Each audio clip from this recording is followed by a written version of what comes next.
जय हिंद। तो हम लोग देखेंगे आज कृषि आय चैप्टर का 10वां नंबर उदाहरण, जिसमें हमें कर दायित्व की गणना करना है। ठीक है, तो इसमें क्वेश्चन में दिया है कि कर दायित्व की गणना कीजिए जबकि मिस्टर एक्स की कृषि आय 80,000 रुपए और गैर कृषि 8 लाख। क्वेश्चन नंबर सॉरी अपना एग्जांपल नंबर 10 है। क्वेश्चन आप मैच कर लीजिए। यहाँ पे क्वेश्चन में बोला है कि कर दायित्व की गणना कीजिए मिस्टर एक्स का जो कृषि आय है वो 80,000 रुपए है और जो गैर कृषि आय है वो 8 लाख रुपए है। इनसे हमें उसकी कर दायित्व की गणना करना है। तो सबसे पहले कर दायित्व की गणना करने के लिए हमें यहाँ पे लिखना है कि कृषि आय, यहाँ पे हम लोग जो कर दायित्व की गणना करने बोला है, हम जब भी इनकम टैक्स का कोई भी क्वेश्चन बनाएंगे, सॉल्यूशन बनाएंगे, सबसे पहले हमें हेडलाइन डालना है और हेडलाइन में हमें जिस चीज को गणना करने बोला जाता है उसी को यहाँ पे लिखना होता है। तो हम यहाँ पे हेडलाइन डालेंगे कि मिस्टर एक्स की कर दायित्व की गणना, मिस्टर एक्स की कर दायित्व की गणना कर निर्धारण वर्ष 2023-24 के लिए। ठीक है, न्यू सीजन हमारा स्टार्ट हो गया 2023-24 के लिए। अब हम यहाँ पे उसकी कृषि आय और गैर कृषि आय दोनों की मदद से हमें उसकी कर दायित्व की गणना करना है कि आखिर में वो कितना इनकम टैक्स पेमेंट करेगा। तो सबसे पहले हम यहाँ पे लिखेंगे कृषि आय जो उसका 80,000 रुपए दिया है और इसके साथ उसका गैर कृषि आय भी दिया था। तो ये गैर कृषि आय 8 लाख रुपए। ठीक है, 8 लाख रुपए गैर कृषि आय और कृषि आय उसका 80,000। अब यहाँ पे सबसे पहली और जो सबसे इंपॉर्टेंट है, ये छोटा सा नियम है, इसको ध्यान में रखना पड़ता है। बहुत सारे लोग इसको बार बार भूल जाते हैं कि जो कृषि आय है और गैर कृषि आय है, जब भी हम लोग आयकर की गणना करेंगे दोनों को एक साथ जोड़ के आगे आयकर की गणना किया जाएगा, क्योंकि आयकर हम तभी निकाल पाएंगे या उसी आय पर निकालते हैं जो साल भर का इनकम रहता है, यानी कि कुल आय रहता है। एक व्यक्ति की जब हम कर दायित्व की गणना करते हैं उसकी साल भर का कुल आय पर हम आयकर निकालते हैं कि कितना टैक्स देना पड़ेगा उसको। तो चाहे कहीं से भी इनकम करे, हमारे इनकम करने का, आय कमाने के 5 साधन हैं। वेतन से आय, मकान संपत्ति से, व्यापार पेशा से, पूंजी लाभ से आय और लास्ट हमारा अन्य साधन से है। तो 5 साधन होते हैं। पांचों साधन में से कहीं से भी कितना भी पैसा कमाए, सबको जोड़ के, सबको ऐड करके जो कुल आय आएगा या शकल कुल आएगा, उसमें से हम लोग 80C से 80U के जो धारा के अंतर्गत जो कटौती है, हम वो जितना कटौती का पात्र होगा उसको हम उतना कटौती देंगे, छूट देंगे। उसके बाद जो कुल आय बचेगा उस कुल आय पर हमें आयकर की गणना यहाँ पे करना पड़ता है। तो और उसके साथ चाहे कृषि आय हो चाहे कुछ भी आय हो, सबसे पहली और एक बात है कि जो कृषि आय है भारत में वो कर मुक्त होता है। तो यहाँ पे प्रश्न उठता है कि कर मुक्त होता है तो हम लोग यहाँ पे कृषि आय को जोड़ क्यों रहे हैं।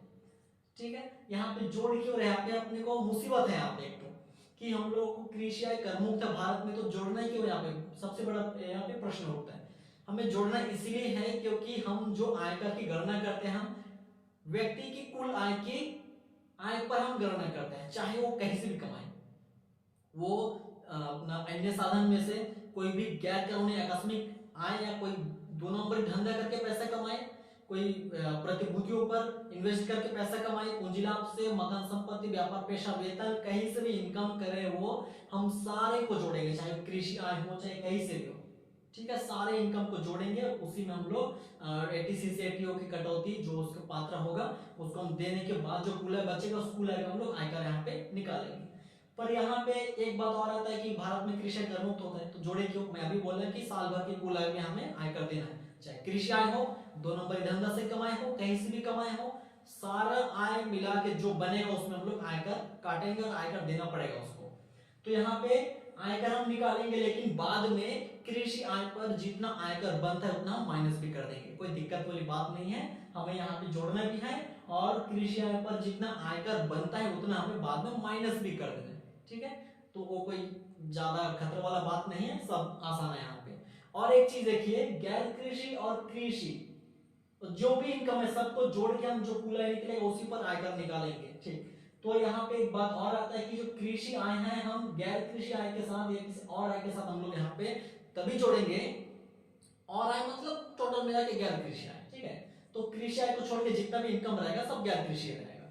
तो कृषि आय को गैर कृषि आय के साथ तभी जोड़ेंगे जब कृषि आय की राशि 5,000 से ज्यादा होगा। कृषि आय की राशि 5,000 से ज्यादा होना चाहिए, तभी गैर कृषि आय के साथ जोड़ना है। यहाँ पे 80,000 है, या 5,000 से ज्यादा है तो हमें इसके साथ जोड़ना है। जोड़ के यहाँ पे लिखना है कि 8,80,000, और आगे आयकर की गणना हमें अपने नियमों के अनुसार करते जाना है। ठीक है, विभिन्न दरों के अनुसार हमें काटते जाना है। तो और यहाँ पे मान लो 4,000 होता तो उसको हमें 80,000 के साथ नहीं जोड़ना है। मान लिए यहाँ पे 4,000 होता, अगर यहाँ पे बात की बात अगर ये 4,000 होता तो हम 8 लाख के साथ उसको नहीं जोड़ते। रीजन ये है कि कृषि आय 4,000 था, 5,000 से कम था। ठीक है, इस नियम को यहाँ पे ध्यान में रखना है, इस बात को आपको ध्यान में रखना है। ज्यादातर लोग भूल जाते हैं, गलती कर ही देते हैं यहाँ पे। तो यहाँ पे 5,000 से कम हुआ, 1 रुपए भी 5,000 से कम हुआ तो कृषि आय को गैर कृषि आय के साथ नहीं जोड़ना है। 5,000 या उससे ज्यादा होगा तो हमें यहाँ पे जोड़ना है। और ये जो 80,000 है हमारा 5,000 से ज्यादा है, इस कारण हम उसके साथ जोड़ेंगे और आगे के आयकर को भी हम निकालेंगे। तो फिलहाल हम जोड़ते हैं और आयकर यहाँ पे निकालना स्टार्ट करते हैं। तो ये हो जाएगा हमारा साल भर का इनकम 8,80,000 कृषि आय सहित, ये हमारा हो जाएगा कुल आय। अब क्वेश्चन में 80C से 80U के बीच में जो भी कटौती मिलता है उस कटौती के संबंध में कुछ भी नहीं बोला। अगर प्रोविडेंट फंड और कुछ भी देता उसका स्वास्थ्य वगैरह के लिए कहीं से भी कोई भी कटौती के देता तो हम कटौती को यहाँ से हम घटाते, माइनस करते, लेकिन यहाँ पे कटौती देने लायक नहीं है, कोई कटौती दिया ही नहीं है क्वेश्चन में। तो इन दोनों को जोड़ना है, यही हो जाएगा हमारा कुल आय, और इसी से हमें आयकर की गणना आगे करते रहना है। ठीक है, आयकर की गणना करते जाना है। तो हम लोग आयकर की गणना इस तरफ करेंगे और जो भी वर्किंग नोट हम इधर बनाएंगे। तो यहाँ पे आयकर की गणना हम करते हैं, आयकर की गणना हम यहाँ पे करते हैं। किसका आयकर की गणना करें यहाँ पे? मिस्टर एक्स की। ठीक, मिस्टर एक्स की आयकर की गणना। तो यहाँ पे 8,80,000 है। अब यहाँ पे एक बात और ध्यान में रखना है, जिस व्यक्ति की हम लोग आयकर निकाल रहे हैं उसको उम्र क्या है, क्योंकि आयकर निकालने का जो नियम है या जो स्लैब है उसका, वो व्यक्ति की उम्र के हिसाब से 3 वर्गों में बांट दिया है, 3 भागों में बांटा गया है। सबसे पहला साधारण व्यक्ति जो 60 वर्ष से कम के होते हैं, 60 वर्ष से अधिक 80 वर्ष से कम, 60 से 80 के बीच के जो व्यक्ति होते हैं उसको वरिष्ठ व्यक्ति में रखा गया है, और जो 80 से ऊपर चले जाते हैं उनको बोला जाता है अति वरिष्ठ, जो 80 से ऊपर 100-200 जितना दिन जिंदा रह सकता है, वो उतना तो रहता नहीं है यहाँ पे। तो यहाँ पे क्वेश्चन में कुछ नहीं बोला कि मिस्टर एक्स का उम्र कितना है, तो हम मानेंगे कि 60 वर्ष से कम होगा, साधारण व्यक्ति है वो। तो साधारण व्यक्ति के हिसाब से हम बनाएंगे, और साधारण व्यक्ति की दशा में सर्वप्रथम जो 8,80,000 होगा, इस 8 लाख, ये हम लोग वर्किंग नोट यहाँ पे स्टार्ट कर दिए। यहाँ पे वर्किंग नोट जो 8,80,000 है ये हमारा बैलेंस है, टोटल साल भर का इनकम है, इससे हमें आयकर की गणना करना है। तो सर्वप्रथम यहाँ पे हमारा 2,50,000 रुपए पर नील होता है, कर मुक्त। ठीक है, 2,50,000 रुपए हमारा नील होता है, कर मुक्त, 1 भी रुपए टैक्स नहीं देना, इतना छूट है। ठीक है, साधारण व्यक्ति के लिए। तो ये जो 2.5 लाख निकला, किसमें से? 8,80,000 टोटल कमाया था, इसमें से 2.5 लाख पर वो कर मुक्त हो गया, छूट मिल गया, बिल्कुल रिहा उसके लिए। तो 2,50,000 इसमें से कम कर देना है, क्योंकि 2,50,000 रुपए उसके लिए छूट मिल चुका है। अब कितना बचेगा इसमें से हमें माइनस करते चलना है, पूरा बैलेंस को ध्यान में रखते हुए चलना है। तो जो 8,80,000 था, 8,80,000 में से हम लोग 2.5 लाख को माइनस करेंगे, बचेगा 6,30,000 रुपए का। 6,30,000 रुपए बचा है यहाँ पे। अब इसमें से अगला जो है, अगला और 2.5 लाख पर 5% से आयकर दिया जाता है। तो हम लोग को 2.5 लाख पर 5% काटना है, 2.5 लाख गुना 5/100 या 5% का हम कैलकुलेटर में बटन दबाएंगे तो आ जाएगा 12,500 रुपए यहाँ पे आयकर निकल के आएगा 2.5 लाख का 5%। उसके बाद ये जो 2.5 लाख था 6,30,000 में से निकला वहां पे, तो उस 2.5 लाख को यहाँ से फिर माइनस कर देना है। अब कितना बचेगा इसमें से 6,30,000 में से अगर हम फिर 2.5 लाख माइनस करेंगे तो 3,80,000 बच रहे हैं। 3,80,000 बच रहे हैं। इस 3,80,000 में से हम लोग देखिए अब जो यहाँ पे कंडीशन आता है, अगला 5 लाख तक 20% हमको टैक्स देना पड़ता है। हम यहाँ पे 20% टैक्स देने के लिए 5 लाख रुपए तक ले सकते थे, लेकिन हमारे पास जो बैलेंस था वो 3,80,000 रुपए था, 5 लाख से बहुत कम था, तो इसीलिए पूरा अमाउंट को लाना है और 20% यहाँ पे काट देना है।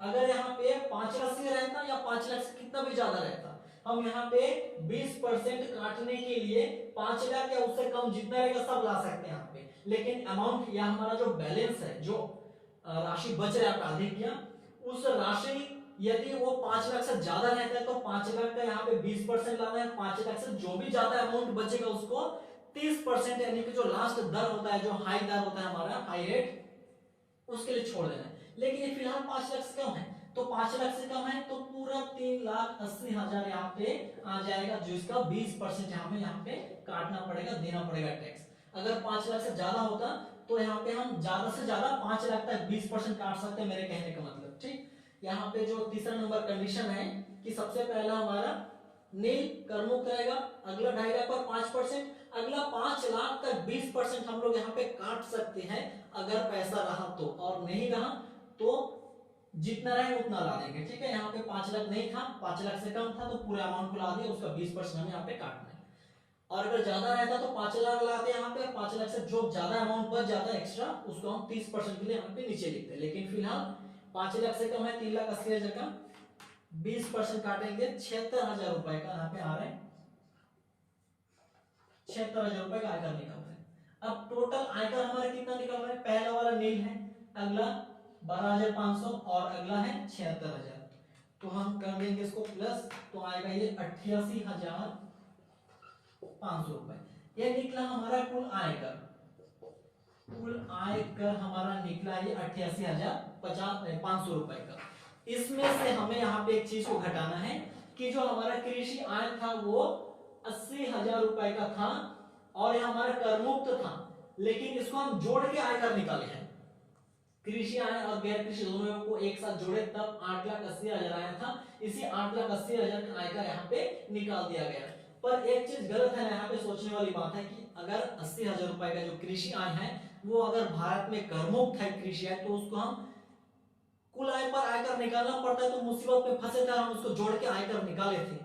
तो आयकर तो करमुक्त रहता, तो फिर क्यों निकाले इसीलिए क्योंकि हमें कुल आय पर आयकर देना पड़ता है। मैं बार बार वही बोल रहा हूँ, कुल आय पर आयकर निकालना पड़ता है, इसलिए हमें मुसीबत था, हम जोड़ के निकाले हैं। लेकिन उसका सॉल्यूशन यहाँ पे करना है कि जो हम लोग आयकर निकाल चुके हैं कृषि आय का, उस पर यहाँ पे माइनस भी कर देना है, माइनस कृषि आय पर आयकर।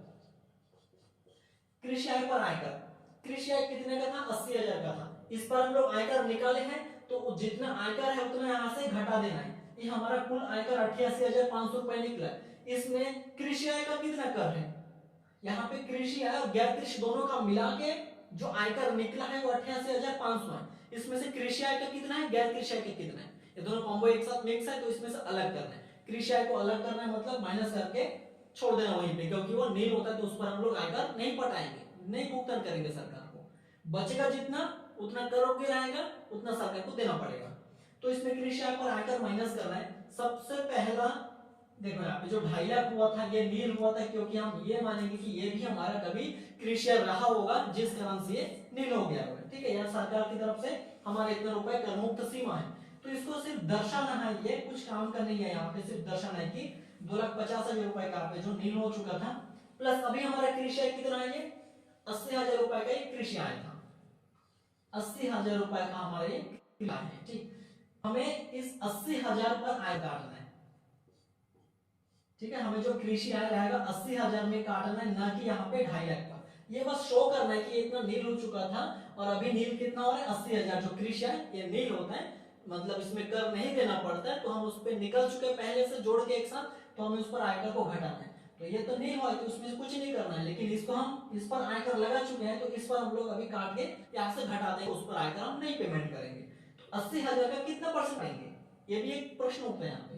तो सबसे पहला जो 2.5 लाख हम यहाँ पे लिखे हैं जो नील हो चुका है उस पर तो हमें नहीं करना है कुछ, तो ये कितना परसेंट वाला था, तो नील था। उसके बाद कितना परसेंट वाला बारी आ रहा है, 5%। तो हमें यहाँ पे 5% से लगाना है कृषि आय का 80,000 का। तो 80,000 का हमें 5%, 80,000 का हम लोग अगर यहाँ पे 5% काटेंगे तो आएगा ये 4,000 रुपए। 4,000 रुपए निकल रहे कृषि आय का, यानी कि हम लोग टोटल 88,500 रुपए आयकर निकाले कुल आयकर। इस कुल आयकर में 4,000 तो सिर्फ कृषि आय का है, कृषि आय का जो 80,000 था उसका आयकर कृषि आय का 4,000 हो रहा है। तो इस 4,000 पर हमें टैक्स नहीं देना है क्योंकि कृषि आय का कर है वो, और भारत में कर मुक्त होता है, इस कारण से हमें इस पर टैक्स नहीं देना है। तो इसके साथ माइनस कर देना है, इसको माइनस करने के बाद कितना बचेगा, ये 84,500 रुपए का बचेगा। अब ये हमारा कर बच रहा है। अब इसमें हमें प्लस करना है अधिभार। अधिभार अधिभार यहाँ पे नील होगा, इसीलिए नील होगा क्योंकि हमारा जो कुल आय है साल भर का वो 50 लाख से कम था, इस कारण से हमारा अधिभार जो भी नील हो जाएगा। यहाँ पे जो कृषि और गैर कृषि दोनों का मिला के हमारा ये 8,80,000 हुआ था जो कि 50 लाख से कम था टर्नओवर, इस कारण से यहाँ पे अधिभार नील हो जाएगा, नहीं लगेगा। तो जो 84,500 है वो उतना ही बच जाएगा। इसमें फिर हम माइनस करेंगे सीमांत राहत, एक छूट है सीमांत राहत, ये भी नील हो जाएगा यहाँ पे क्योंकि हमारा जो कुल आय है वही बात है यहाँ पे 50 लाख से कम था, इस कारण से ये भी नील हो जाएगा। तो ये फिर 84,500 का 84,500 बच जाएगा। अब यहाँ पे हमें नेक्स्ट प्लस करना है शिक्षा एवं स्वस्थ उपकर, स्वस्थ उपकर 4% की दर से 2022-23 में भी 4% की दर से है। अगर फ्यूचर में भविष्य में कभी भी 2023-24 का जो न्यू बुक आने वाला है, न्यू एडिशन, उसमें अगर चेंज होता है तो हम लोग वहीं पे देख लेंगे, इसको सुधार कर लेंगे, ठीक है, कोई दिक्कत वाली बात नहीं है इसमें।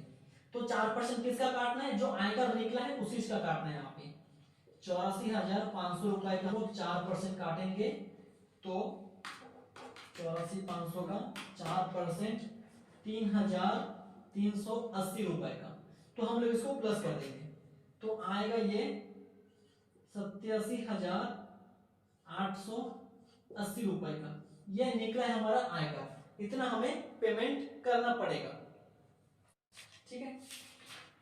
87,880 रुपए निकला है, ये हमारा दे आयकर, ठीक है, ये हमारा दे आयकर, इतना हमें पेमेंट करना पड़ेगा दे आयकर। तो कुछ इस तरीके से बनेगा। सबसे पहले इस सब में ध्यान देना है कि कृषि आय का 5,000 से ज्यादा होना चाहिए, और ऊपर से जो अधिभार सीमांत राहत है इसमें ध्यान देना पड़ेगा। इसका कुल आय, इसका जो साल भर का कुल आय है 50 लाख से ज्यादा होगा तभी ये लगेगा, वरना नहीं लगेगा। और यहाँ पे रिबेट, सबसे पहले अगर रिबेट मिल रहा था यहाँ पे नहीं मिला क्योंकि इसका कुल आय 5 लाख से ज्यादा था, यहाँ पे 8,80,000 था टोटल मिला के, 5 लाख से ज्यादा था, इस कारण से रिबेट नहीं मिला। और अधिभार और सीमांत राहत भी नहीं मिला इस कारण से क्योंकि वो 50 लाख से कम था उसका इनकम। सारी बातों पे आप ध्यान में रखना है, तो कुछ इस तरीके से बनाना है। अगर इसमें कुछ डाउट होगा तो कमेंट्स बॉक्स में आप पूछ सकते हो, नहीं होगा तो ठीक है। इसी तरह इस क्वेश्चन में लास्ट अंतिम मिलते हैं हम लोग नेक्स्ट वीडियो में।